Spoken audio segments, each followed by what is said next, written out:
بسم اللہ الرحمن الرحیم۔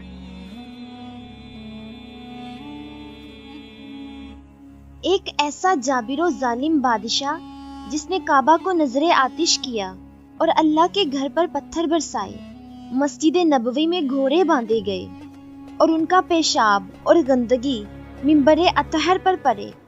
مسجد نبوی میں 3 دن اور 3 راتیں نہ اذان دی گئی اور نہ ہی نماز ادا کی گئی۔ اس نے مسجد نبوی میں اپنی فوج بھیجی اور اپنے فوجیوں پر عورتوں کے زنا کو حلال قرار دے دیا، اور اسی شخص کے حکم سے کربلا میں نواسۂ رسول صلی اللہ علیہ وآلہ وسلم امام علی مقام امام حسین ابن علی اور ان کے 72 ساتھیوں کو شہید کیا گیا۔ یہ ملعون شخص کون تھا اور اس کی حکومت مسلمانوں پر کیسے آئی؟ آج کی اس ویڈیو میں ہم یزید ابن معاویہ کے ظلم و ستم کے بارے میں جانیں گے۔ یزید حضرت امیر معاویہ، جو کہ ایک صحابی اور بہادر جنگجو تھے، کا بیٹا تھا۔ حضرت امیر معاویہ نے خلافت اپنے بیٹے یزید کو سونپی اور کیسر و کسرا کی رسم کو آگے بڑھایا، مینز باپ کے بعد بیٹا گورنمنٹ سنبھالے گا۔ اس سے پہلے کسی خلیفہ نے یہ کام نہیں کیا تھا۔ یزید اول درجے کا شرابی اور بے نمازی شخص تھا۔ اس نے اپنے ننیال میں پرورش پائی اور اس کا قبیلہ جس جگہ پر تھا وہ تمام علاقہ ناچ گانے کا بڑا دل دادا تھا۔ یزید کا سب سے بڑا گناہ واقعہ کربلا ہے۔ جب حضرت امیر معاویہ کا وصال ہوا تو یزید تخت پر بیٹھا، لیکن حضرت امام حسین نے اس کی بیعت کرنے سے انکار کر دیا۔ اس نے اپنی بات سے انکار کرنے والوں کو قتل کرنے کی پالیسی اپنائی۔ امام حسین کو معلوم تھا کہ ان کے خاندان کو خطرہ ہے، لہٰذا انہوں نے اپنے آبائی شہر مدینہ کو چھوڑا اور مکہ کی طرف ہجرت کی۔ امام حسین کو امید تھی کہ یزید اس مقدس شہر کا احترام کرے گا، لیکن اس نے ایسا نہیں کیا۔ آپ کو مکہ چھوڑنے پر بھی مجبور کیا گیا تو آپ نے کوفہ کی طرف ہجرت کی۔ یزید نے اپنی فوج بھیجی تو انہوں نے آپ کو کوفہ چھوڑ کر کربلا کی طرف جانے پر مجبور کیا۔ جب امام حسین اپنے 72 ساتھیوں کے ساتھ کربلا پہنچے تو ان کے ارد گرد 30,000 یزید کے فوجیوں نے گھیرا لگایا ہوا تھا۔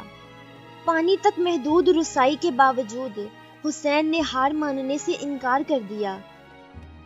اسی ملعون شخص کے حکم سے امام حسین اور ان کے 72 ساتھیوں کو شہید کیا گیا۔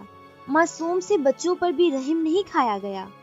حضرت امام حسین کا سر یزید کے دربار میں لایا گیا تو اس نے خوشی کا اظہار کیا اور ان کے تمام خاندان کو قید کر دیا۔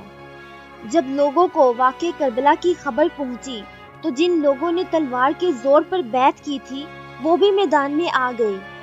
سب سے پہلے بغاوت مدینہ والوں نے کی تھی۔